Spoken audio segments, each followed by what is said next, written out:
Gandhi always speaks about peace, my lords. That should be.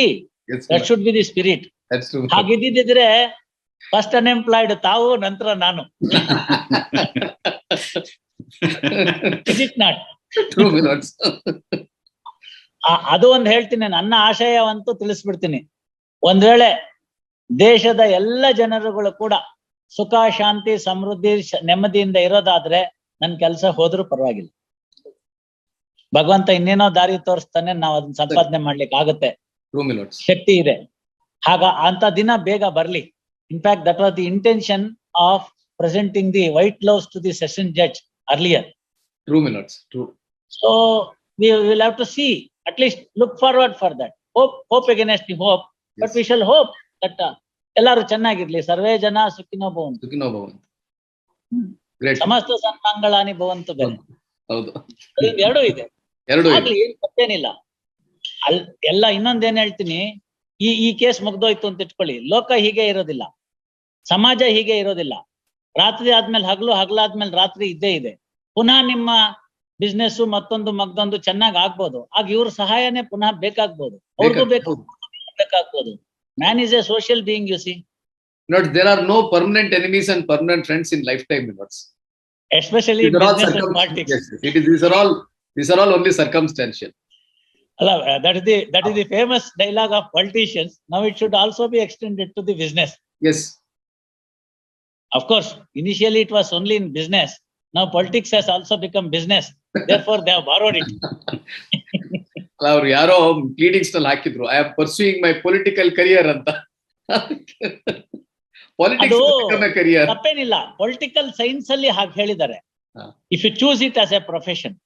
But ನನ್ಗೆ ನನ್ನ ಅಭ್ಯಂತರ ಇರೋದೆಲ್ಲ ಏನಂದ್ರೆ, ಸಮಾಜ ಸೇವೆ ಅಂತ ಹೇಳಿ ನಿಮ್ ಸೇವೆ ಮಾಡ್ಕೊಂಡ್ರೆ ಕಷ್ಟ.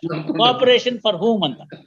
ಇವರು ನ್ಯಾಯಮೂರ್ತಿಗಳ ಖಂಡಿತ ಅಲ್ಲ ರೀ, ಇವರು ಮಾರ್ಗದರ್ಶಕರು. ಇವರು ಕತ್ತಲಲ್ಲಿರುವಂತಹ ಜಗತ್ತಿಗೆ ಬೆಳಕನ್ನು ತೋರಿಸ್ತಾ ಇರುವಂತಹ ಮಾರ್ಗದರ್ಶಕರು. ನ್ಯಾಯಪೀಠದಲ್ಲಿ ಕೂತಿರುವಂತಹ ನ್ಯಾಯಾಧೀಶರು ಈ ರೀತಿಯಾದಂತಹ ಮಾತುಗಳು ಹೇಳ್ತಾ ಇದ್ರೆ, ಈ ದೇಶದ ಸಂವಿಧಾನ ಎಷ್ಟು ಶ್ರೇಷ್ಠ ಅಂತೇಳಿ ಈ ಜಡ್ಜ್ ಸಾಹೇಬರು ಹೇಳ್ತಾ ಇದ್ದಾರೆ ಕೇಳಿ.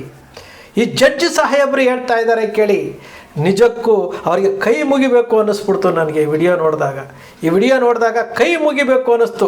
ಸಂವಿಧಾನ ಎಷ್ಟು ಶ್ರೇಷ್ಠ ಅನ್ನೋದನ್ನು ಅವರು ಪದೇ ನ್ಯಾಯಪೀಠದಲ್ಲಿ ಕೂತಿದ್ರು ಸಹ ನ್ಯಾಯಾಂಗ ವ್ಯವಸ್ಥೆ ಯಾವ ರೀತಿ ಇದೆ, ಅಪರಾಧಗಳು ಯಾವ ರೀತಿ ಶಿಕ್ಷೆಗೆ ಒಳಪಡುತ್ತವೆ, ಯಾವ ರೀತಿ ನಾವು ನಡ್ಕೊಳ್ಬೇಕು ಅನ್ನೋದನ್ನು ಜಡ್ಜ್ಮೆಂಟ್ ಸ್ಥಾನದಲ್ಲಿ ಕೂತ್ಕೊಂಡು ಜಡ್ಜ್ಮೆಂಟ್ ಹೇಳುವಂತಹ ನ್ಯಾಯಾಧೀಶರು ವಿಚಾರಣೆ ಸಮಯದಲ್ಲಿ ಹಲವಾರು ಉಪಕಥೆಗಳನ್ನು ಹೇಳ್ತಾ, ಹಲವಾರು ಸತ್ಯಾಂಶಗಳನ್ನು ಹೇಳ್ತಾ, ಜನರಿಗೆ ತಿಳುವಳಿಕೆ ಹೇಳುವಂತಹ ವಿಚಾರಗಳನ್ನು ಮಾತನಾಡ್ತಾ ಇದ್ದಾರಲ್ಲ. ಹ್ಯಾಟ್ಸ್ ಆಫ್ ಸರ್ ನಿಮಗೆ. ನಿಜಕ್ಕೂ ಇವತ್ತೇನಾದರೂ ಸತ್ಯ ಉಳಿದಿದೆ. ಏನು ಭಗವದ್ಗೀತೆಯಲ್ಲಿ ಶ್ರೀಕೃಷ್ಣ ಪರಮಾತ್ಮ ಹೇಳಿದಾನಲ್ಲ, ಅಧರ್ಮ ಹೆಚ್ಚಾದಾಗ ಧರ್ಮವನ್ನು ಉಳಿಸ್ಲೋದಕ್ಕೆ ನಾನಾ ಅವತಾರಗಳಿಂದ ನಾನು ಬರ್ತೇನೆ ಅಂತೇಳಿ. ನಾನಾ ಅವತಾರಗಳು ಯಾವುದೂ ಅಲ್ಲ ರೀ. ನಾನಾ ಅವತಾರಗಳು ಇಂತಹ ನ್ಯಾಯಾಧೀಶರ ಅವತಾರದಲ್ಲಿ ಬರ್ತಾ ಇರುವಂಥದ್ದು. ಈ ಬಾಲನ್ ಅಂತವರು, ದೊರೆರಾಜ್ ಅಂತವರು, ಬಾಲಕೃಷ್ಣ ಅಂತವರು, ಮೋಹಿತ್ ಅಂತಹ ವಕೀಲರುಗಳ ಕಡೆಯಿಂದ ನ್ಯಾಯದ ಪರವಾಗಿ ಹೋರಾಟ ಮಾಡ್ತಾ ಇದ್ದಾರಲ್ಲ, ಇವರ ರೂಪದಲ್ಲಿ ಇವತ್ತು ಶ್ರೀಕೃಷ್ಣ ಪರಮಾತ್ಮ ಜನ್ಮ ತಾಳ್ತಾ ಇದ್ದಾನೆ ಅನ್ನಿಸ್ತದೆ. ನಿಜಕ್ಕೂ ಈ ನ್ಯಾಯಾಧೀಶರು ಇದೊಂದೇ ವಿಡಿಯೋ ಅಲ್ಲ, ಬಹಳಷ್ಟು ವಿಡಿಯೋಗಳನ್ನು ನೋಡಿದ್ದೀವಿ. ಅವರು ನ್ಯಾಯಪೀಠದಲ್ಲಿ ಕುತ್ಕೊಂಡಾಗೂ ಅದನ್ನೇ ಮಾತಾಡ್ತಾರೆ, ಹೊರಗಡೆ ಬಂದಾಗೂ ಅದನ್ನೇ ಮಾತಾಡ್ತಾರೆ. ಭಗವದ್ಗೀತೆಯಲ್ಲಿರುವಂಥ ಸಾರಾಂಶಗಳನ್ನು ತಿಳಿಸಿ ಹೇಳ್ತಾ ಇದ್ದಾರೆ. ನಾವು ಯಾವತ್ತು ತಪ್ಪು ಮಾಡಬಾರ್ದು ಅನ್ನೋ ರೀತಿಯಲ್ಲಿ ಹೇಳ್ತಾ ಇದ್ದಾರೆ. ಸಂವಿಧಾನ ಯಾಕೆ ಶ್ರೇಷ್ಠ ಅಂತ ಹೇಳ್ತಾ ಇದ್ದಾರೆ. ಸಂವಿಧಾನ, ಮಹಾತ್ಮ ಗಾಂಧಿ ಇವರೆಲ್ಲ ಇಲ್ಲದೆ ಹೋಗಿದ್ದಿದ್ರೆ ನಾವು ಈ ಪೀಠದಲ್ಲಿ ಕೂತ್ಕೊಳ್ಳೋಕೆ ಆಗೋದಿಲ್ಲ ಅಂತ ಹೇಳ್ತಾರೆ. ಅವ್ರು ಮತ್ತೊಂದು ಹೇಳ್ತಾರೆ, ಜನರಿಗೆ ಒಳ್ಳೇದಾಗುತ್ತೆ ಅನ್ನೋದಾದರೆ ನಾನು ಈ ಪೀಠವನ್ನು ಸಹ ಬಿಡೋದಕ್ಕೆ ತಯಾರಿದ್ದೀನಿ ಅಂತ ಹೇಳ್ತಾ ಇದ್ದಾರೆ. ಅಂತಂದರೆ ಇಂತಹ ಮಹಾನ್ ಪುರುಷರು ಇವತ್ತಿಗೂ ನಮ್ಮ ಜೊತೆಯಲ್ಲಿದ್ದಾರಲ್ಲ. ಇಂತಹ ಮಹಾನ್ ಪುರುಷರ ಜೊತೆಯಲ್ಲಿ ನಾವು ಇದ್ದೀವಲ್ಲ, ಅವರ ಮಾತುಗಳನ್ನು ಕೇಳುತ್ತಾ ಇರೋಕ್ಕೆ ನಾವು ಎಷ್ಟು ಪುಣ್ಯ ಮಾಡಿದ್ದೀವಲ್ಲ ಅನ್ನಿಸ್ತದಲ್ವಾ. ಹೌದಲ್ವಾ?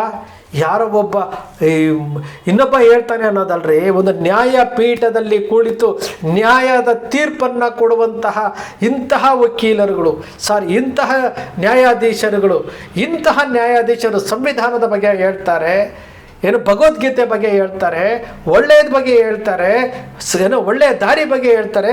ಹಿಂದೆ ಒಂದು ಹೇಳಿದರು, ಹಿಂದೆ ಬಹಳಷ್ಟು ಇವರ ವಿಡಿಯೋಗಳಲ್ಲಿ ಇವರ ಏನು ವಿಚಾರಣೆಗಳಲ್ಲಿ ಬಹಳಷ್ಟು ಉಪಕಥೆಗಳಿದಾವಲ್ಲ, ಈ ಎಲ್ಲ ಉಪಕಥೆಗಳು ಪ್ರತಿಯೊಬ್ಬ ಮನುಷ್ಯನ ಜೀವನಕ್ಕೆ ಸಂಬಂಧಪಟ್ಟಿರುವಂಥದ್ದು, ಮನುಷ್ಯನಿಗೆ ಮಾರ್ಗದರ್ಶನ ತೋರಿಸುವಂತಹ ಮಾತುಗಳು ಇವರ ಮಾತುಗಳಲ್ಲಿರುತ್ತೆ. ನಾವು ತಿಳ್ಕೊಳ್ಬೇಕ್ರಿ. ನಾವು ಇತಿಹಾಸ ನೋಡ್ತೀವಿ. ಸ್ವಾಮಿ ವಿವೇಕಾನಂದರು, ರಾಮಕೃಷ್ಣ ಪರಮಹಂಸರು, ಬಸವಣ್ಣನವರು, ಕನಕದಾಸರು, ವಾಲ್ಮೀಕಿ, ಈ ರೀತಿ ಬಹಳಷ್ಟು ಜನರನ್ನು ನಾವು ಇವತ್ತಿಗೂ ಅವರ ತತ್ವಗಳನ್ನು ನಾವು ಓದ್ತೀವಿ ಅಷ್ಟೇ, ಪಾಲಿಸ್ತಾ ಇಲ್ಲ.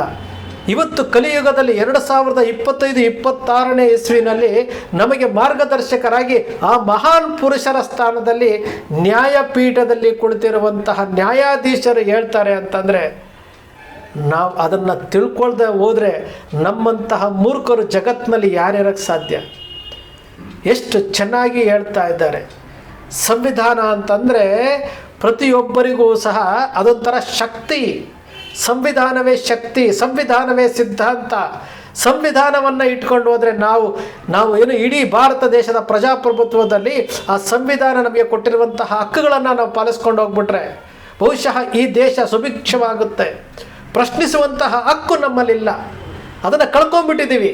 ರಾಜಕಾರಣಿಗಳ ಕೈಯಲ್ಲಿ ಕೊಟ್ಟು ನಾವು ಕಳ್ಕೊಂಡ್ಬಿಟ್ಟಿದ್ದೀವಿ. ರಾಜಕೀಯ ಪಕ್ಷಗಳಿಗೆ ನಮ್ಮ ಹಕ್ಕನ್ನು ಕೊಟ್ಟು ಬಿಟ್ಟಿದ್ದೀವಿ.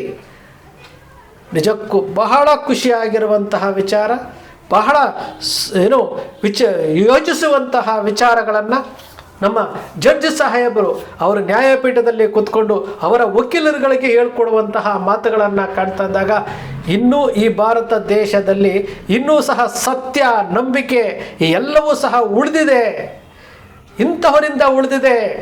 ನಾವು ಇಡೀ ಕರ್ನಾಟಕದಲ್ಲಿ ದುರ್ಬೀನ್ ಹಾಕೊಂಡು ಹುಡುಕಿದ್ರೆ ಒಂದಷ್ಟು ಜನ ಇವತ್ತು ಸತ್ಯವನ್ನು ಉಳಿಸ್ಲಿಕ್ಕೆ ಹೋಗ್ತಾ ಇದ್ದಾರೆ. ಮುಖ್ಯವಾಗಿ ನ್ಯಾಯಪೀಠದಲ್ಲಿ ಕೂತ್ಕೊಂಡು ನ್ಯಾಯಾಧೀಶರಾಗಿ ಏನು ಜಡ್ಜ್ಮೆಂಟ್ ಕೊಡುವಂತಹ ಒಬ್ಬ ನ್ಯಾಯಾಧೀಶರುಗಳು ಒಂದಷ್ಟು ಜನ ಇದ್ದಾರೆ.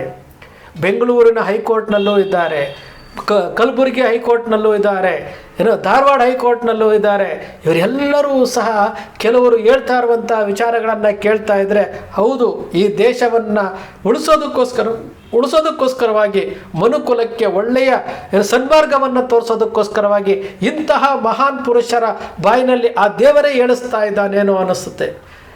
ನಿಜಕ್ಕೂ ನಿಮಗೆ ಕೈ ಮುಗಿದು ಹೇಳಬೇಕು ಸರ್, ಖಂಡಿತವಾಗಲೂ ಒಳ್ಳೆಯ ವಿಚಾರಗಳನ್ನು ನೀವು ನಿಮ್ಮ ನ್ಯಾಯಪೀಠದಲ್ಲಿ ಕೂತ್ಕೊಂಡು ಮಾರ್ಗದರ್ಶನ ತೋರಿಸುವಂತಹ ವಿಚಾರಗಳನ್ನು ಹೇಳ್ತಾ ಇದ್ದೀರಿ. ನಿಮಗೆ ಇಡೀ ಭಾರತೀಯರು ನಿಮಗೆ ಅಭಾರಿಗಳಾಗಿರ್ತಾರೆ.